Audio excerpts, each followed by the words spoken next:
Hey, how you doing out there in Facebook world? How you doing out there in YouTube world?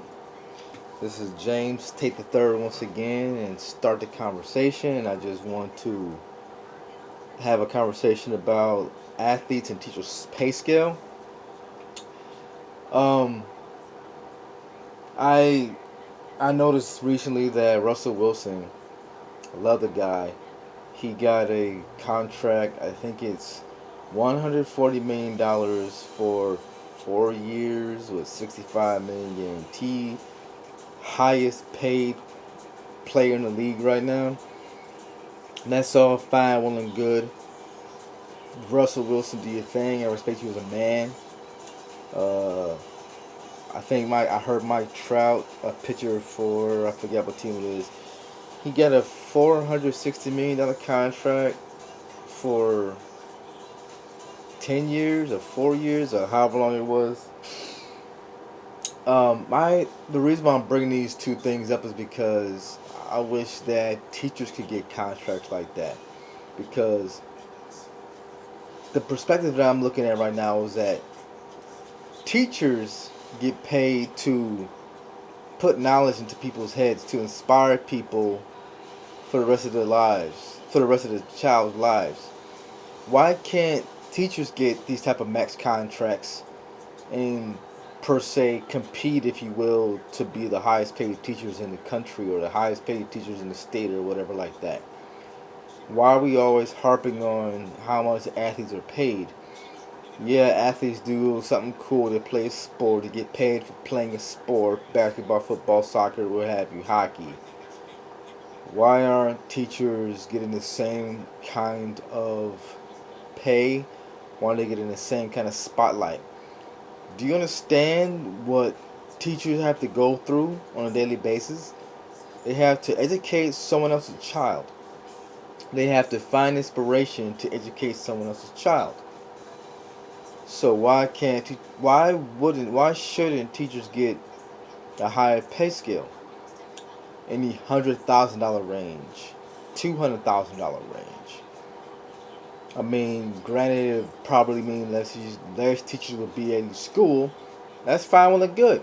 If a teacher can inspire a student, that opens their mind up to learn whatever it is. Anything. Math, science, history, words, whatever. If you have 50 students in a class that only has 30, but you inspire those people, those young minds, to open their minds up and put knowledge inside of it, that is the key. I don't think it's about classroom size. I think it's about inspiring students to learn. You have athletes who want to get paid to put a ball in a hoop, hit a ball out of a park, throw a ball from the outfield, hit a puck into a net, knock a person down if they're on defense, run as fast as they can with the ball in their hand, and catch a really good ball in the air. That's a moment of time. That's stats throughout a year. But at the same time, these same people are getting in trouble for drug possession or doing drugs or slapping their spouse or slapping their children or going to the club and doing this and doing that. Not role models. So think about this. We're paying these athletes hundreds of millions of dollars over the course of 3 years to catch a ball or do whatever with a ball, and out of the field they're not all of them are doing being role models. But on the flip token, you have teachers who are going to school 5 days a week, spending 10 hours a day, maybe 12 hours a day, however long a day at school, for longer than the sports season. Sports season for football, September to February, if you make it the playoffs and go to the Super Bowl. Sports season for baseball, April to October. Teachers have to work longer than an athlete. Longer. Teachers only get rest on weekends. Athletes get rest for maybe a week.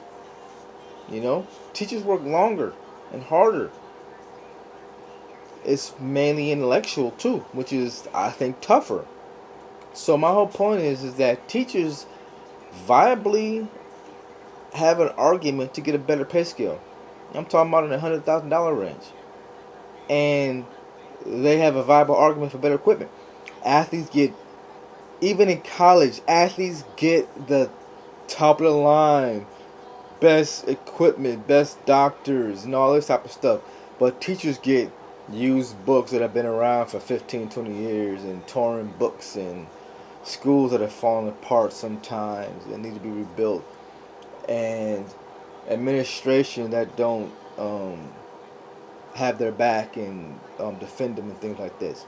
In the athletic world, you got commissioners and coaches who cover up for them and figure out ways that they did wrong on this team. Let's get them on this team. Blah blah blah.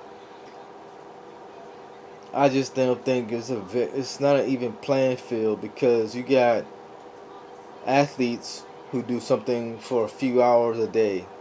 You got teachers who do something for half a day, 5 days a week. Athletes and teachers pay scale need to be evened out, because teachers do something far more important than athletes. Far more important. Inspiring children to open their minds up and learn knowledge.